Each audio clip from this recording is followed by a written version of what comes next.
Kahanap bahay, ito na po sa nag-ask ng latest update about Erinville Homes, Phase 1. Ito po ay nasa Market Road, Barangay de Ocampo, Tres, Martires City, Cavite. Bagong-bagong project po ito. Ang developer natin is 1988 development. Ito din po ang developer ng One Sinan Place sa Tansa, Cavite.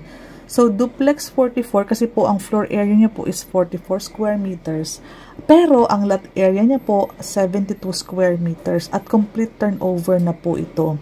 For our house feature, so duplex complete deliverable, lot area, malaki, 72 square meters, floor area po of 44 square meters, 2 bedrooms, 1 toilet and bath with ceramic tiled flooring and walls, painted interior and exterior, kitchen counter with ceramic tiles and kitchen cabinet, ceramic tile flooring, windows aluminum fixed, sliding and jalousies, wooden stair on steel frame and steel railings with car park.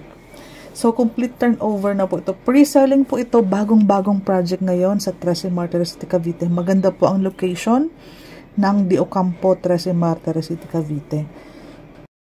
Ongoing na din po ang construction ng ating model house. Pre-selling tayo, marami pa po tayong inventory. Ito po ang mapa. Ito po ang pagpipilian natin kapag nag-reserve tayo.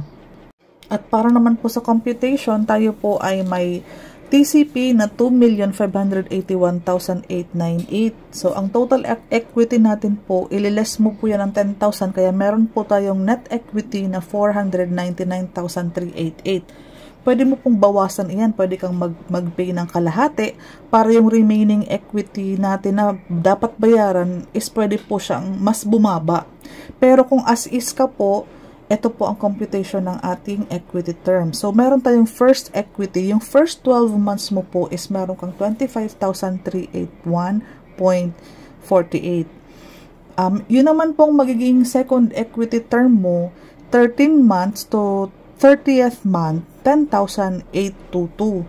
Again po, doon po sa first 12 months, kung mabigat sa iyo ang 25,000 sa loob ng 12 months, pwede ka pong mag-advance. Babalikan natin yung 499, pwede mo po siyang bayaran para magkaroon ng pagbabawas para hindi mabigat ang 25,000 sa loob ng isang taon. Ganyan po ang madalas nating option.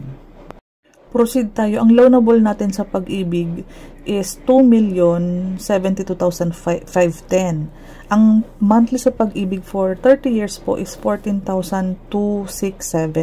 Sa may parting baba po, may nakalagay dyan equity plus monthly amortization na 25. In the event na mag-overlap na po ang loan approval, saka po yung ating monthly amortization, magiging 25,000 na po yan. Dahil po sa monthly sa Pag-ibig is 14,000 plus yung down payment mo sa second equity na 10,822.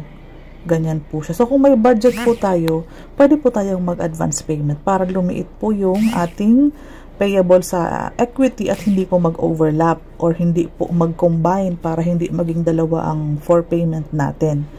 Mahaba po kasi ang binibigay na equity.